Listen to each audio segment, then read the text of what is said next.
Hey guys, it's Jack Punkington here, and today I want to talk to you about something kind of fun, kind of cool, and another kind of like tip for good deals. Um, with my messy college hair, with my messy long hair, which I may or may not be getting a cut. I know this is short from when I started, back when my hair was like this. I might be getting a cut. I might grow it out longer. What do you guys think? I'd love to hear your opinion.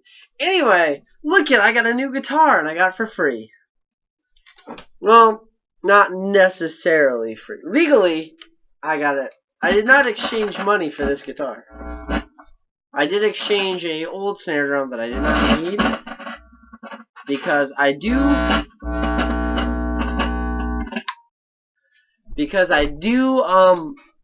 kind of play drums. I'm teaching myself how right now, and my kit is actually pretty big compared to most starter kits.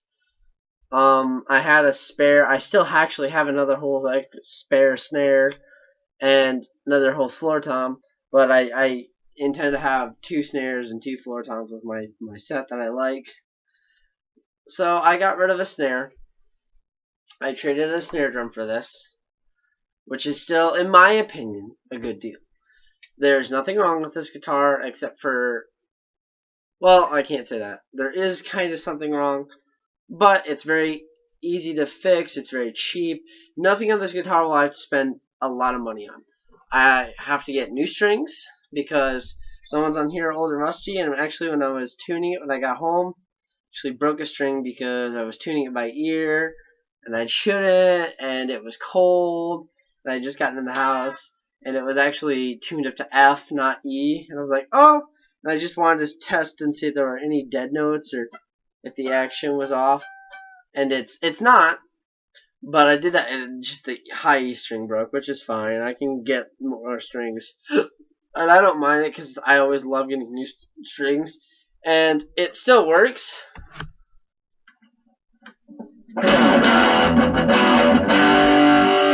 But if I were to like slowly turn down, you hear that kind of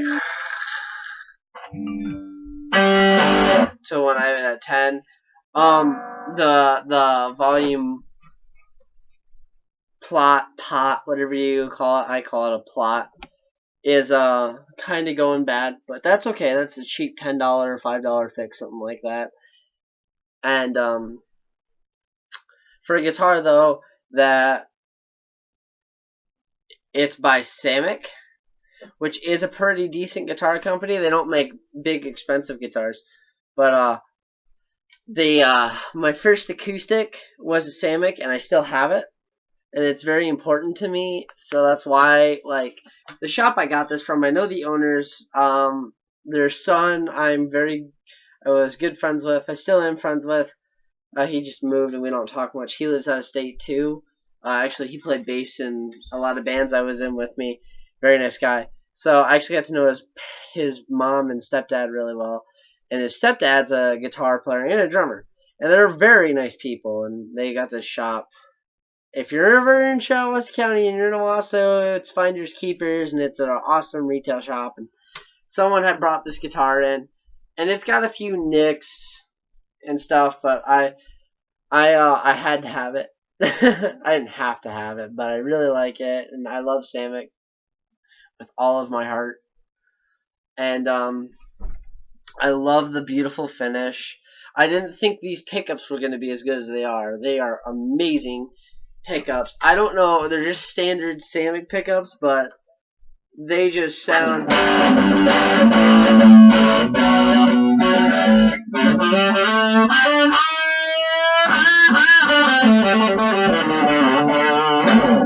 they sound amazing.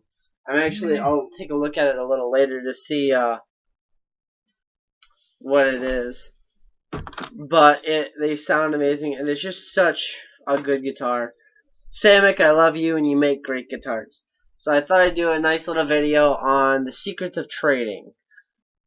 Now, like I said, I traded not an old snare drum. I got it for Christmas years ago for this. Now, with you're trading anything, the most important, well, not the most important thing, but one of the better important things, whatever you want to know the person. You don't have to, and it works if you don't, but it always works better if you know the person. If you're pretty decent friends on decent levels, you don't have to be perfect, like good friends.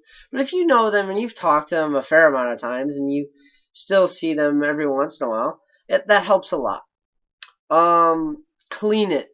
I don't know how many times I've met someone who's like, I'm gonna go trade this and see what I can get for it, and it's just dirty, and that's just not right.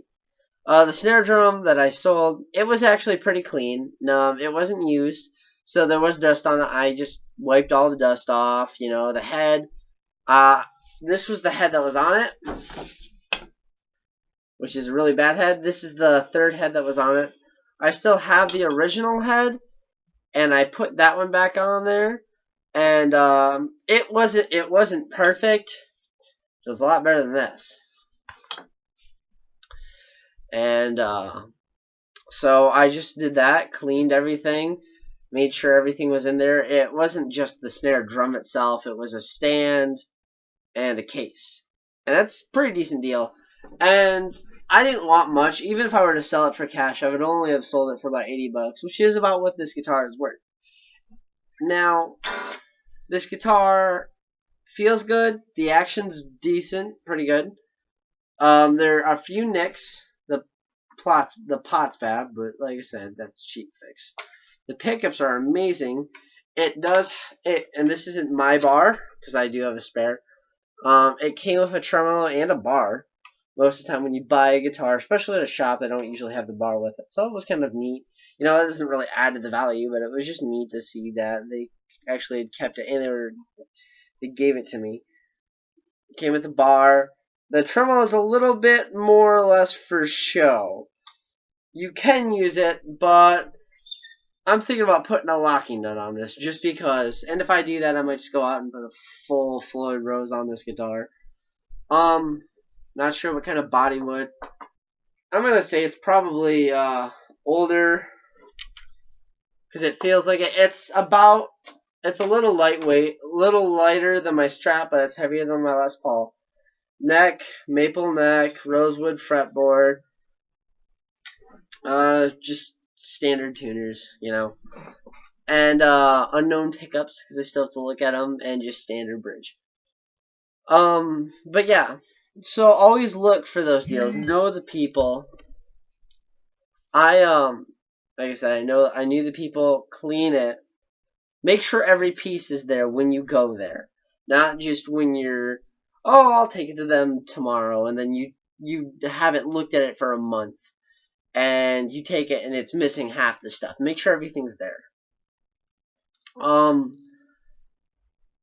And just ask. It's the biggest thing was just be bold and ask. I've missed deals because I was like, I don't want to ask because I don't want to insult them.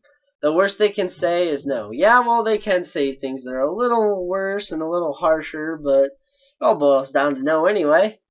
So, but don't be afraid to ask. The biggest thing that you're going to regret is not asking. I've lost out on deals that way. And it was actually really cool of them to be like, yeah, no problem. Here, take it. And just always be confident whenever you're talking. Be polite, especially if you're making a deal. Always be polite. And if this is for if you don't know the person and you're just meeting up with them and they're testing out whatever and you're testing out whatever, be polite. Make maybe a little small talk, not like how's the weather doing, but like, oh, how are you? And just what got you interested in this? Stuff that goes along with the deal, but at the same time, you're being friendly. It's always important to be friendly, no matter what, even if you weren't making a trade. But those are some tips that'll help you get good trades and good deals. Now, I know I kind of did it in this review, in this truck video. I might do a full gear review on this, but it's a good guitar, and it was a good deal. And I guarantee you can find some good deals out there. And with Christmas coming up along, you might want to just try it out. This has been Jack Punkington, and I'm signing out. See you guys. See you later, guys. Bye bye.